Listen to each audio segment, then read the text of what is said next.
અમરેલી જિલ્લા તથા બગસરાની આસપાસના સમાચાર જોવા માટે અમારી ચેનલ સબસ્ક્રાઇબ કરો, જેથી તમને નવા સમાચાર જાણવા મળે. મળતી માહિતી મુજબ બગસરાના જેતપુર માર્ગ ઉપર લોખંડ ભરેલ ટ્રક 30 ફૂટ ઊંચેથી નદીમાં ખાબકતા મહામુસીબતે બહાર કાઢવામાં આવ્યો. ટ્રેનની મદદથી કલાકોની જહેમત બાદ ટ્રકને બહાર લઈ આવવામાં સફળતા મળી. બગસરામાં લોખંડ ભરેલ ટ્રક હેન્ડબ્રેક તૂટી જતા 30 ફૂટ ઊંચેથી નદીમાં ખાબકી મહામહેનતે ક્રેન દ્વારા બહાર નીકળ્યો. બગસરામાં જેતપુર રોડ પર આવેલ ઓમ સ્ટીલ નામની દુકાનમાં કચ્છમાંથી લોખંડ ભરેલ ટ્રક બગસરા ઓમ સ્ટીલની દુકાનમાં ડિલિવરી કરવામાં આવેલ. ત્યાં નજીક જ સાતરડી નદી હોવાથી ટ્રકનો ડ્રાઈવર ટપાલનું કવર લઈને પૂછવા માટે ગાડીને હેન્ડબ્રેક મારીને ગાડીની નીચે ઉતર્યો, ત્યારે ટ્રક અચાનક હેન્ડબ્રેક તોડી તેને મેળે ચાલતો થઈને સાતરડી નદીમાં ખાબકી હતી, જેથી મોટી ક્રેન મંગાવીને કલાકોની જહેમત બાદ ક્રેનની મદદથી 30 ટન ભરેલ લોખંડનો ટ્રક કાઢવામાં સફળતા મળી હતી. રિપોર્ટર સમીર વિરાણી, બગસરા.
શું કહેશો, કઈ રીતનો બનાવ બન્યો હતો? કઈ રીતે ગાડી?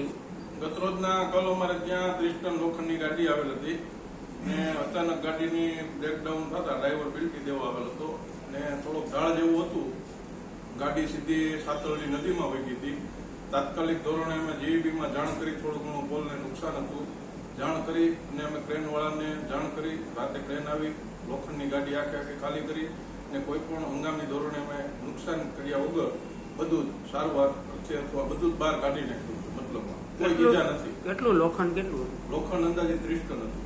કઈ નદીમાં પડ્યું? સાતરલી નદીમાં. કેટલી વારે આ નીકળી બહાર બધું? અત્યારે 24 કલાક જેવું થયું.